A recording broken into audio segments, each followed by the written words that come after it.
اللہ وبرکاتہ۔ اب پہلی شرط یہ ہے کہ آپ خاموش رہے تو میں کچھ سناؤں، آپ چپ نہیں رہے تو میں سناؤں گا کس کو؟ یہاں آپ کو سنانے کے لیے کھڑا ہوں نا میں یہاں، کیا سناؤں؟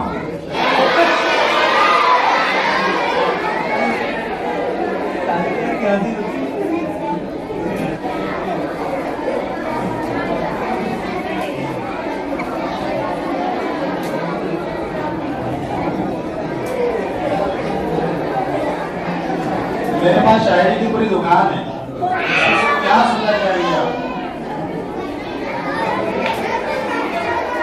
اچھا پہلے سکینہ شاعری کو سنا دیتے ہیں آپ کو نصیحت کے بطور، اس کے بعد ہنسی مذاق والے دو چار لائن سنا کے بات ختم کریں گے انشاءاللہ، ٹھیک ہے؟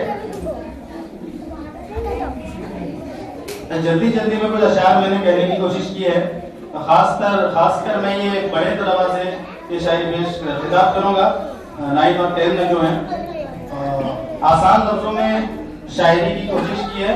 مطلب یوں کہا ہے کہ دولت علم و فن کمانا ہے، دولت علم و فن کمانا ہے، دولت علم و فن کمانا ہے، بس کتابوں سے دل لگانا ہے، دولت علم و فن کمانا ہے، بس کتابوں سے دل لگانا ہے۔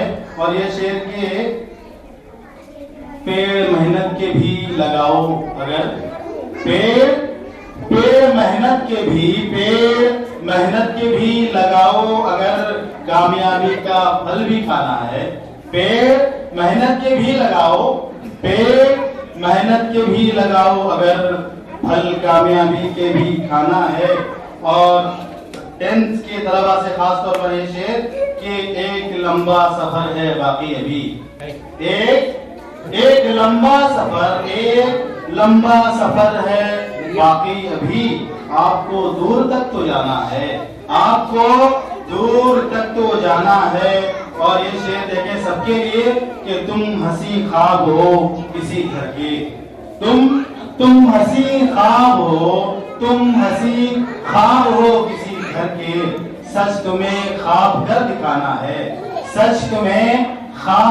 دکھانا ہے، تم ہو امید قوم و ملت کی، تم ہو امید قوم و ملت کی، یہ چمن تم نہیں سجانا ہے۔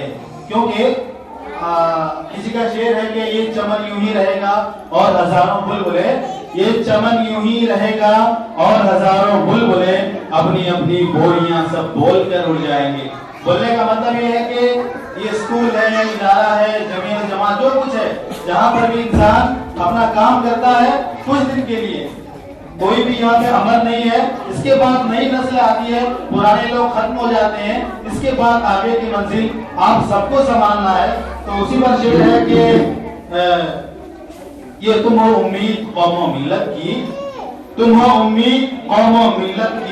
یہ چمن تم نہیں سجانا ہے، خود بھی بچنا ہے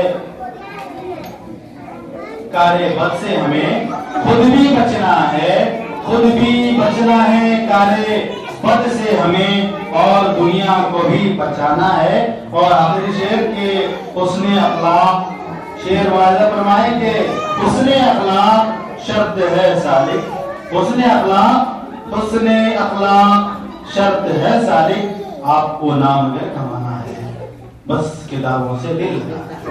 بہت بہت شکریہ۔